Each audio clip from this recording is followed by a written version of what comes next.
प्रभु यीशु की, बोलो प्रभु यीशु की, बोलो प्रभु यीशु की, बोलो प्रभु यीशु की, हालेलुया, हालेलुया, बोलो प्रभु यीशु की। मुझे ऐसा लगता है कि मुझे भी आपके साथ ही जीना है। प्रभु का धन्यवाद कि आप सब यहाँ, हम प्रभु का धन्यवाद करते हैं, क्योंकि प्रभु की स्तुति किए बगैर हमारा जीवन अधूरा। यदि हम प्रभु की महिमा न करें तो किसकी करें? किसकी करें महिमा? कोई ऐसा है जो हमारी स्तुति और प्रशंसा के योग्य है? कोई ऐसा है जो आपसे, आपके या मेरे लिए काम करता है? कोई ऐसा है जो आपको और मुझे बचा कर रखता है? कोई ऐसा है जो हमारे साथ चलता है? कोई है ऐसा जो हर समय हमारे साथ है? नहीं। कुछ समय के लिए हमारे माँ बाप, हमारे भाई बहन, हमारे मित्र हमारे साथ रहते हैं, लेकिन एक ही वो जन है जो हमेशा हमारे साथ रहता है, वो हमारा प्रभु। हालेलुया। इसका नाम क्या है? इमानुएल। इमानुएल का मतलब परमेश्वर हमारे साथ है। 5 मिनट, 1 घंटा, 1 साल के लिए नहीं, जब हम इस दुनिया में आते हैं और जब तक दुनिया में हम जीते हैं, हमारा परमेश्वर हमारे साथ रहता है, वो हमेशा हमारे साथ। इसलिए उसका नाम Emmanuel. He is Emmanuel. God is with us today, tomorrow and forever. हर समय प्रभु हमारे साथ। हम घबराए और चिंता और किसी भी चीज के लिए हम अपने आप को दुखी न करें। परमेश्वर हमेशा हमारे साथ है, हमेशा हमारे साथ। वचन में लिखता है, इसीलिए लिखा है प्रभु के वचन में, न तो दिन को धूप से और न रात को चांदनी से मेरी कुछ हानि हो। यहोवा सारी विपत्तियों से तेरी रक्षा करे। ऐसी कोई विपत्ति नहीं जो हमारे प्रभु को दबा सके या फिर हमें प्रभु को पार करके हम तक पहुंच सके। ऐसी कोई विपत्ति, ऐसा संकट नहीं जिसमें इतनी ताकत है कि चंगाई देने वाले सामर्थी परमेश्वर को डरा के, धमका के हम तक पहुंच सके। हमारा प्रभु हमें सारी विपत्तियों से बचाता है। दिन में भी बचाता है और रात में भी बचाता है। दिन में बचाता है सूर्य की रोशनी में, रात को बचाता है चांद की रोशनी में। इससे भजनकार कहता है, न तो दिन को धूप से और न रात को चांदनी से तेरी कुछ हानि हो। यहोवा सारी विपत्तियों से तेरी रक्षा करे। हालेलुया। ऐसे परमेश्वर के उपासक है मेरे प्रियो, जो हमेशा हमारे साथ रहता है, हमारी हर बात को जानता है, हमें हर बातों में सुरक्षित रखता है, हमें संभालता है, उठाता है, बनाता है, सब कुछ करता है, गलतियों को भी क्षमा करता है। आज का वचन उसी से सुना हुआ, आपने सुबह से सुना होगा कि परमेश्वर हमारे लिए इंतजार करता है। हम प्रभु का धन्यवाद करते हैं। प्रभु आप सबको आशीष दे, आपकी उपस्थिति के लिए प्रभु आपको आशीष दे। हम परमेश्वर का धन्यवाद करते हैं कि वो हमेशा हमारे साथ। आज का जो शीर्षक है वो है अनुग्रह हमें संपन्न करता है। Grace and riches.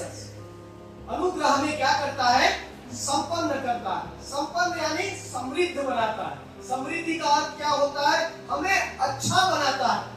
जो स्थिति हमारी है उससे हमें बेटर बनाता है, हमें उत्तम बनाता है, हमें मजबूत बनाता है, हमें दृढ़ बनाता है। मतलब हमारी जो स्थिति होती है, जब हम परमेश्वर के अनुग्रह में आ जाते हैं, हम उस परिस्थिति से अच्छे जीवन की ओर बढ़ने लगते हैं। हमारा देश समृद्ध हो रहा है, मतलब हम उन्नति कर रहे हैं, हमारे जीवनों में सुधार आ रहा है, हमारे देश की तकनीकी व्यवस्थाएं अच्छी हो रही है, हम नाम कमाने लगे हैं, हम ऊंचे स्थानों में पहुंचने लगे हैं। इसे कहते हैं समृद्धि। आज हम यहाँ इसीलिए हैं क्योंकि हमने परमेश्वर के अनुग्रह में उस समृद्धि को पाना प्राप्त कर लिया। हालेलुया। हम आज खुश हैं, हम आनंदित हैं, हम प्रभु की महिमा करते हैं क्योंकि हमारे जीवनों में हमने सुधार को देखा है, हमने अच्छाइयों को देखा है, हम अच्छे हो रहे हैं। आज से 15 साल पहले हमारी जो परिस्थिति थी और आज जो हमारी परिस्थिति है उसमें फर्क आने लगा है। हम अच्छा गाने लगे हैं, हम अच्छा खाने लगे हैं, हम अच्छा पहनने लगे हैं, हम अच्छा दिखने लगे हैं, हमें सुंदरता आने लगी है, हमें खुशियां आने लगी है, हमें परिवर्तन आने लगा है, हमें हर बातों में अच्छाई दिखने लगी है। दिखने लगी है नहीं? बताइए प्रभु से कि उसका अनुग्रह ने समृद्ध किया है हमें। हालेलुया।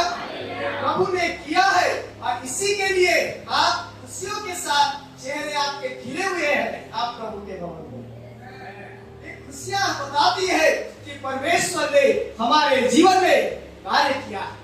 परमेश्वर के अनुग्रह ने हमें अच्छा किया है। परमेश्वर के अनुग्रह ने हमें रोज अच्छा बनाया है। हमारे जीवन में हम गिरते नहीं लेकिन उठते और ऊंचे स्थानों में पहुंचते जाते हैं। हालेलुया। हम प्रभु का धन्यवाद करते हैं।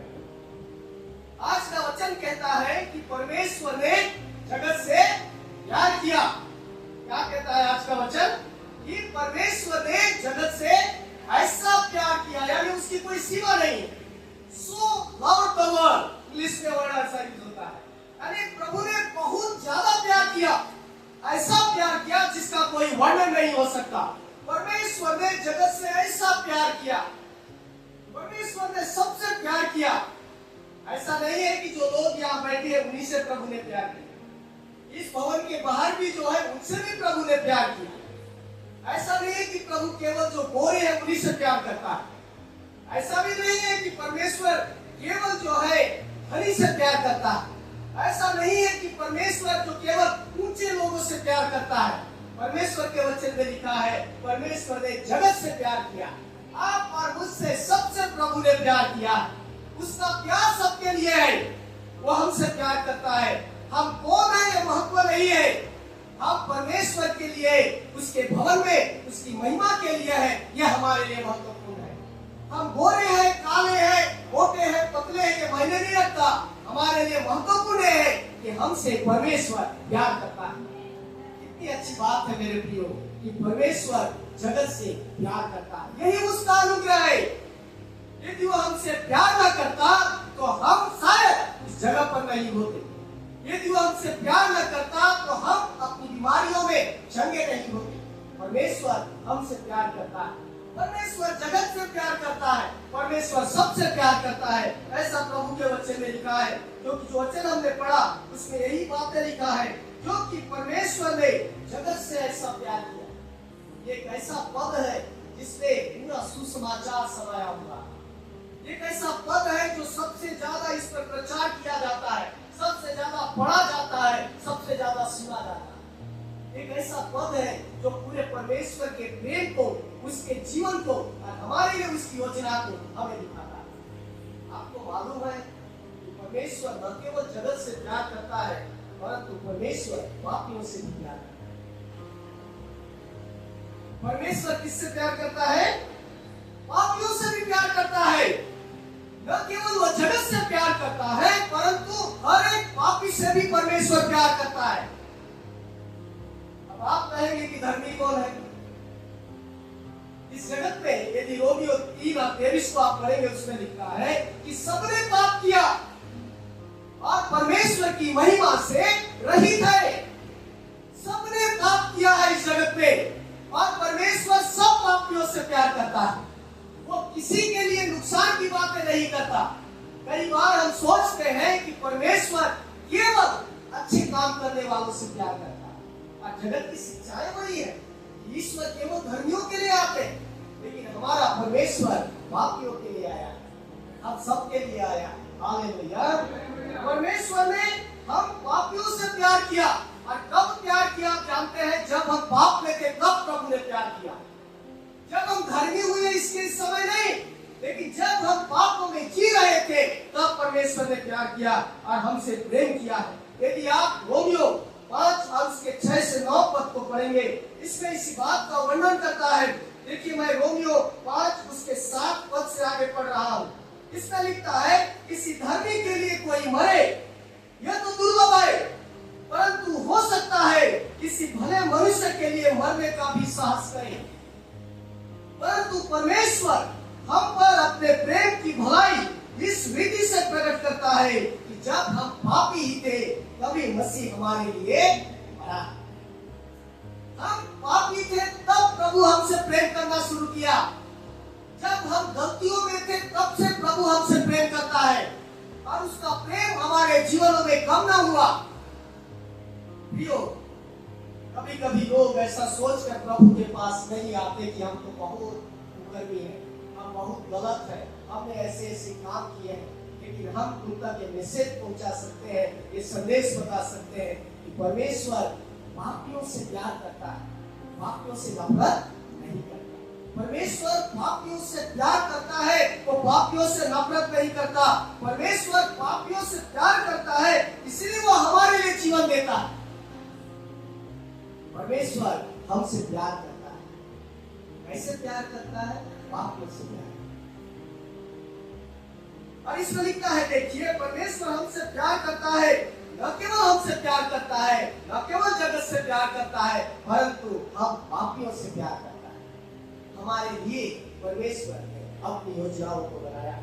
आगे ऐसा लिखता है कि उसने हमसे प्रेम रखा और उसने अपने एकलौता पुत्र दे दिया, ताकि जो कोई उस पर विश्वास करे वो नष्ट न हो परंतु अनंत जीवन पाए। क्यों प्रभु ने इस वचन को इन 16वां पद को लिखा? या प्रभु ने कहा, यदि हम थोड़ा सा इसके आगे चले जाए, इसमें आप तीसरा अध्याय में 1 पद से लेकर 15 पद तक निकोदेमस के साथ बातचीत के बारे में वर्णन है कि प्रभु ने निकोदेमस नामक एक फरीसी, एक सरदार से, एक हाकिम से बातें किया और उसे बताया कि नया जीवन का अर्थ क्या है। उसे बताया कि नया जीवन प्रभु के राज्य के लिए महत्व क्या है, परंतु साथ ही साथ उसने ये भी बताया कि कैसे परमेश्वर का, मनुष्य के पुत्र का मेरे आने का मकसद क्या है। निकोदेमस शायद इस बात को नहीं समझ पा रहा था। तब प्रभु ने उसे एक उदाहरण दिया कि परमेश्वर की योजना इस जगत के लिए क्या है, परमेश्वर की योजना पापियों के लिए क्या है, परमेश्वर की योजना उन तुच्छ लोगों के लिए क्या है जिसे समाज कुछ नहीं मानता, जिसे समाज इनकार करता है। देखिए, प्रभु ने उनके लिए एक बात को बताया जो पुराने नियम में लिखी गई थी और उस बात का वर्णन किया है। इसमें लिखा है, देखिए 14 पद में, जिस रीति से मूसा ने जंगल में सांप को ऊंचे पर उठाया, उसी रीति से अवश्य है कि मनुष्य का पुत्र भी ऊंचे पर उठाया जाए, ताकि जो कोई उस पर विश्वास करे वो अनंत जीवन का हकदार बन जाए। क्यों प्रभु ने बात कहा? ये उदाहरण यदि आप देखेंगे गिनती की पुस्तक, उसका 21वां अध्याय 4 से लेकर 9 पद में पाया जाता है। वहां पर एक ऐसी घटना के बारे में वर्णन है जिसमें इस्राएलियों ने परमेश्वर के विरुद्ध पाप किया, जब वे मिस्र देश से कनान की ओर आ रहे थे और उन्होंने परमेश्वर के विरुद्ध बलवा किया।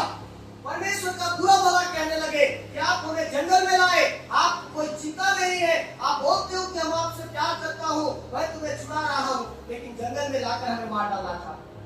इस्राएलियों ने परमेश्वर के विरुद्ध बातें करना शुरू किया, ऐसा प्रभु के वचन में लिखा है। और वे मुझसे विरोध करने लगे और मूसा से कहा, तुम लोग हमको मिस्र से जंगल में मरने के लिए क्यों ले आए हो? यहाँ न रोटी है, न पानी है, न हमारे प्राण पर निकम्मी रोटी से हम दुखित हैं। उन्होंने बहुत बड़ी शिकायत। और परमेश्वर तो बड़ा क्रोध है। क्या क्या प्रभु ने जहरीले सांप भेज दिए इस्राएलियों की मंडली। क्या भेजा प्रभु ने? जहरीले सांप। और इसमें ऐसा लिखता है, यहोवा ने, इसमें लिखता है, तब लोग मूसा के पास जाकर कहने लगे, इसमें लिखता है 6वां पद में, तब यहोवा ने उन लोगों में तेज विष वाले सांप भेजे जो उनको डसने लगे और बहुत से इस्राएली मर गए। बहुत लोगों ने प्रभु का विरोध किया। प्रभु ने क्रोध में आकर परमेश्वर ने सांप भेज दिए, जहरीले सांप, और सांप लोगों को डसने लगे और लोग मरने लगे। जब देखा कि मृत्यु उनके सामने है, लोग अपने आप में घबरा गए। 7वां पद में लिखता है, तब लोग मूसा के पास जाकर कहने लगे, हमने पाप किया है क्योंकि हमने परमेश्वर और तेरे विरुद्ध में बातें की है। परमेश्वर से प्रार्थना कर वो सांपों को हमसे दूर करे। उनके अंदर डर आ गया और उन्होंने कहा, हमने पाप किया है, हमें क्षमा चाहिए, आप परमेश्वर से प्रार्थना करें। प्रभु ने, जब मूसा ने प्रार्थना किया तो परमेश्वर ने कहा कि एक तांबे का सांप, जैसे सांप डस रहे हैं वैसा ही सांप बनाकर तांबे का ऊपर टांगने लकड़ी में, ताकि जो कोई उस सांप को देखेगा वो बच जाएगा, वो मरेगा नहीं। ऐसा प्रभु के वचन में लिखा है। अतः मूसा ने पीतल का एक सांप बनाकर खंभे पर लटकाया, तब सांप के डसे हुए में से जिसने उस पीतल के सांप को देखा वो बच गया। यानी उनके लिए दूसरा कोई रास्ता नहीं था। जिन्हें सांप ने डसा था, तो विष वाले सांप, उनके लिए एक ही रास्ता था कि वो उस ऊपर टंगे हुए सांप को देखें। यदि वे देखेंगे वे बच जाएंगे, यदि वे ना देखेंगे तो मिट जाएंगे। उनके नहीं था, वहाँ कोई एंटीडोट नहीं था, ऐसा विष को मारने वाला कोई अमृत उपलब्ध नहीं था, वहाँ कोई दूसरी दवा उपलब्ध नहीं थी। दवा केवल एक ही था कि सांप को तांबे का बनाकर ऊपर लगाया गया है। जिन लोगों को सांप ने डसा है उनको जरूरी है उस सांप को देखे उन्हें जीवन मिले, क्योंकि उनके पास कोई दूसरा रास्ता नहीं है। उन्होंने पाप किया, उनकी मुक्ति उस टंगे हुए सांप में है। प्रभु कहता है जैसे मूसा ने सांप को ऊपर लगाया ताकि लोग उसे देखकर बच सके, वैसा ही मनुष्य का पुत्र भी ऊपर लगाया जाएगा। और जो कोई भी उस क्रूस पर लगे हुए यीशु को देखेगा, वो पापी कोई भी हो, उसका बचना निश्चित है। हालेलुया। प्रभु कहता है कि इंसान को पापों से मुक्ति का कोई दूसरा रास्ता नहीं, परमेश्वर के बनाए हुए योजना को छोड़कर हमारे लिए और कोई दूसरा रास्ता नहीं है।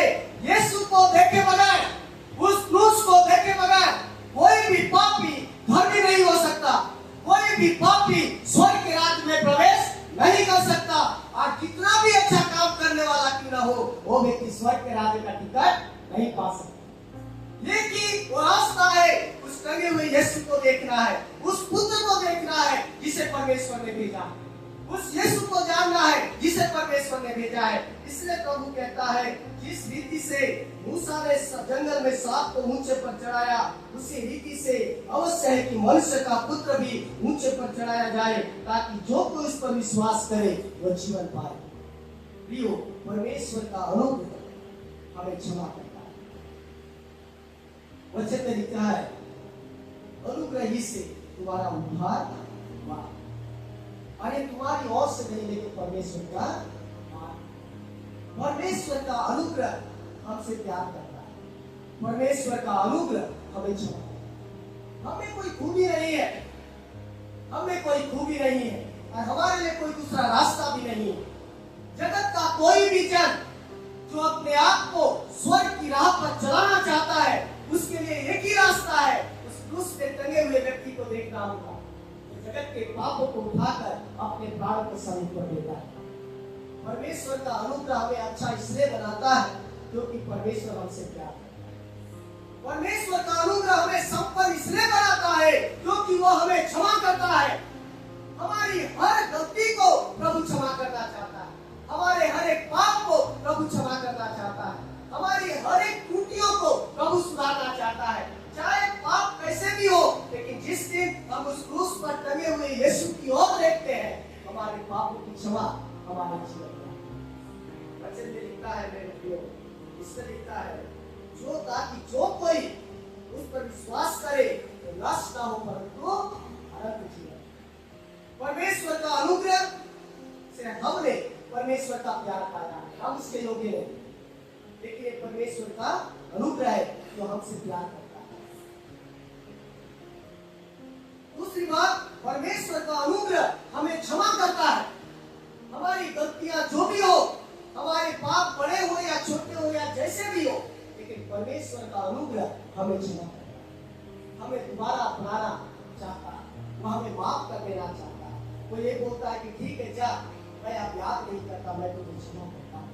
और तीसरी जो महत्वपूर्ण बात है, परमेश्वर का अनुग्रह हमें जीवन देना चाहता है। हालेलुया। इसमें लिखा है तीसरे पद में, ताकि जो कोई उस पर विश्वास करे वो नष्ट न हो परंतु अनंत जीवन पाए। जो क्रूस पर न देखेगा वो नाश होगा, परंतु जो क्रूस पर देखेगा वो जीवन पाएगा। एक ऐसा जीवन जो सर्वदा का है, एक ऐसा जीवन जो हमेशा का है, अनंत जीवन, एवर लास्टिंग लाइफ। हम न केवल इस दुनिया के सफर में, परंतु इस दुनिया के बाद के जीवन का भी हम आनंद उठा सकते हैं जब हम क्रूस की ओर देखते हैं। परमेश्वर का अनुग्रह हमें परमेश्वर का प्यार दिखाता है। हम सोचे नहीं थे कि कोई हमसे प्यार करे। धर्मियों से तो लोग प्यार करते हैं, अच्छे लोगों की तो सब तारीफ करते हैं, और एक पापी दुराचारी या दुष्ट की तारीफ करता है, लेकिन परमेश्वर तो पापियों से प्यार करता है।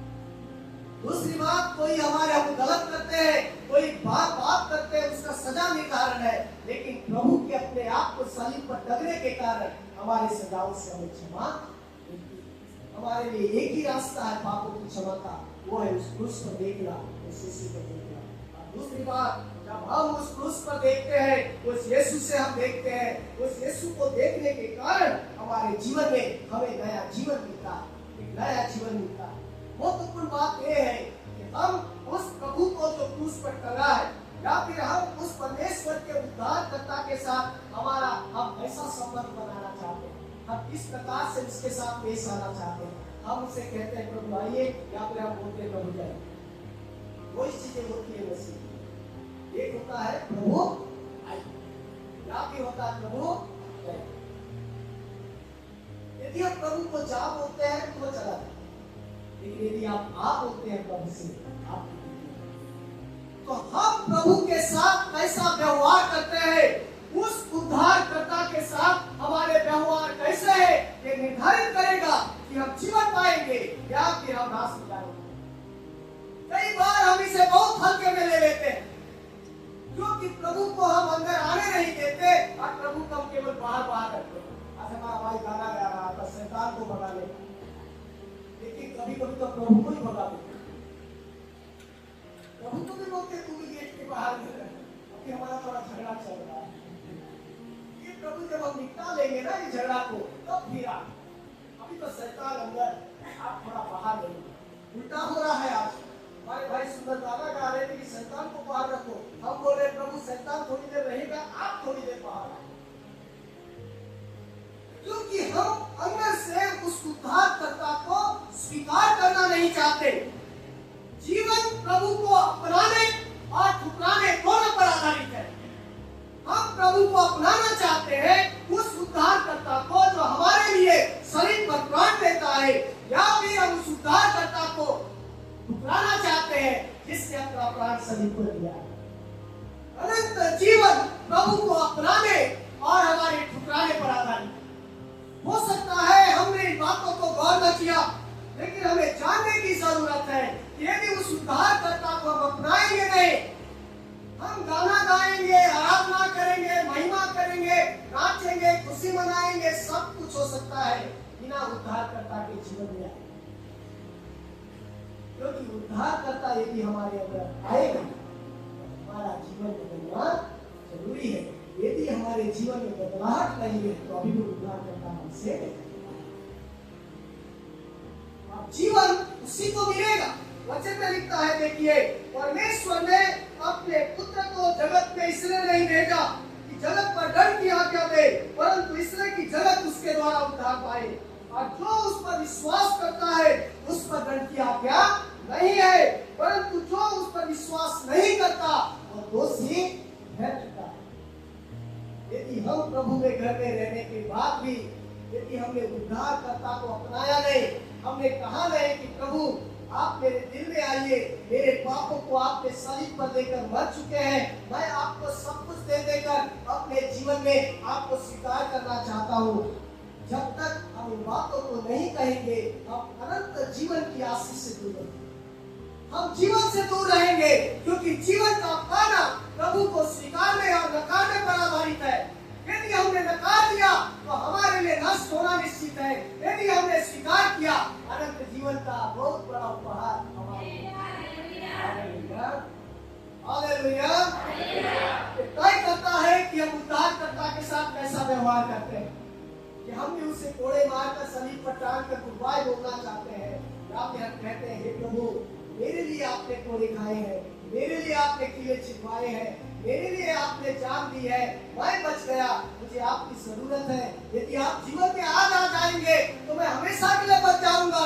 यदि आप मेरे जीवन में आज ना आएंगे, हो सकता है कल तो दुनिया से तो चला जाऊंगा, लेकिन आपकी उपस्थिति में प्रवेश करने।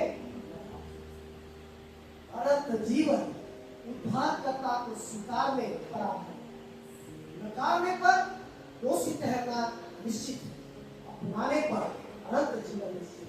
यदि आज तक हमने प्रभु को स्वीकारा नहीं, यदि आज तक हमने उद्धारकर्ता को जीवन दिया नहीं है, हो सकता है प्रभु के घर में आ रहे हैं, हो सकता है प्रभु के घर में आ रहे हैं, लेकिन हमारे दिल में आज भी यदि प्रभु नहीं है तो हमारे सारे दिनों का परिश्रम उसका कुछ लाभ न होगा। हम गा भी सकते हैं, हम बजा भी सकते हैं, हम हालेलुया भी बोल सकते हैं, हम भेंट भी दे सकते हैं, हम बड़े बड़े कलीसियाओं को बना सकते हैं, हम दसवांश दे सकते हैं, दसवांश से बढ़कर दे सकते हैं, कलीसिया के लिए बहुत कुछ कर सकते हैं, लेकिन यदि प्रभु दिल में नहीं है, इन सारी चीजों का कोई महत्व। प्रभु हमारे दिल में आएगा तब हम परमेश्वर की आशीष अनंत जीवन को पाएंगे। याद रखिए, केवल वही बचा सकता है जो हमारे लिए मांगा गया है, और बचने का कोई उपाय नहीं। इस पाप के दंगल से, पाप की मृत्यु से हमें आपको बचाना, वही जो मांगा गया है हमें पाप से बचा सकता। इसीलिए प्रभु ने मूसा का उदाहरण दिया, जो सांप ताना गया है, उस सांप को यदि न देखोगे तो मृत्यु निश्चित है, यदि तुम देखोगे चाहे जहर कितना भी फैला हो तुम्हारे जीवन में, बचाव संभव। इसलिए प्रभु, यदि हम आज उस प्रभु को नहीं देखना चाहते, हम उस प्रभु को नहीं बुलाना चाहते, तो हमारे लिए भी बचाव का कोई दूसरा रास्ता नहीं है। किसी गलत फहमी में मत रहिए, दान धाम में कर देंगे, पुण्य कर देंगे, बड़े बड़े चर्च बना देंगे, टाइल्स बिछा देंगे, हम दसवांश दे देंगे, हम अच्छा गा लेंगे, अच्छा पहन लेंगे, रोज उपवास करेंगे, सब कुछ बेकार है यदि प्रभु जीवन में प्रभु का आना जरूरी। इसलिए कहता है, जिसने उस पर विश्वास किया उस पर नहीं किया ज्ञान नहीं, परंतु जिसने उस पर विश्वास न किया वो दोषी ठहर चुका है, वो हमेशा की मृत्यु के लिए दोषी ठहर चुका है, और उसके लिए बचाव का कोई दूसरा रास्ता नहीं। बड़े बड़े बाबा विद्वान आपको हजारों रास्ते बता देंगे आपके और मेरे जीवन को समृद्ध करने के लिए। आजकल बड़े बड़े दरबार लग रहे हैं, क्या करने के लिए? समृद्ध करने के लिए। इस दिशा में घर बनाए, इस दिशा में बना लो, आपके घर में सोना बरसे। आप इस समय उठकर इस चीज को पी लो, आप बिल्कुल स्वर्गदूत जैसे हो जाएंगे। बस समय बदलिए, इस टाइम का याद रखिए, बस इस समय में इस दिशा में करके इसको पी लीजिए। आप लोग कोई रास्ता नहीं है मेरे लिए। परमेश्वर का वचन कहता है, उस क्रूस पर टंगे हुए जन को देखे बगैर कोई भी पाप से मुक्ति नहीं पा सकता। जैसे लोगों ने जंगल में सांप को, उस पीतल के सांप को ताना गया था देखा, बच गए। जिन्होंने नहीं देखा मर गए, अपने पापों में मर गए। हो सकता है मूसा के बताने के बाद भी बहुत सारे लोगों ने विश्वास नहीं किया और सांप हमारे लिए क्या कर सकता है, लेकिन परमेश्वर की योजना को नकार दिया। आज इतनी सारी चीजों को सुनने के बाद भी यदि हमने प्रभु को नकार दिया, हो सकता है हमारा जिंदगी आज और कब तक रहेगा हम नहीं जानते, लेकिन हम अपने आप को बचाना पाएंगे। एक ही हमें बचा सकता है, जो क्रूस पर लटका है। अब हम सबको आशीष, परमेश्वर का अनुग्रह हमें सब पर करता है। कैसे? उसके प्यार की, वो हमसे प्यार करता है, हमें दंड देना नहीं चाहता। दूसरी बात, वो हमें क्षमा करना चाहता है। हमारी गलतियां चाहे कोई भी हो, हम भी कोई भी, लेकिन वो हमें क्षमा करना चाहता है, हमें दंड देना नहीं चाहता। तीसरी बात, वो हमें जीवन देना चाहता है, हमें दोषी ठहराना नहीं चाहता। इन चीजों के कारण हम संपन्नता को प्रभु में पाते हैं, एक नए जीवन, एक नई आशीष को पाते हैं। और इसके लिए जरूरी है कि जो सब कुछ देता है हम उसे अपना, जो सब कुछ देता है हम उससे मुंह न मोड़ें, क्योंकि यदि हम परमेश्वर से मुंह मोड़ेंगे तो हमारे लिए बचाव का दूसरा रास्ता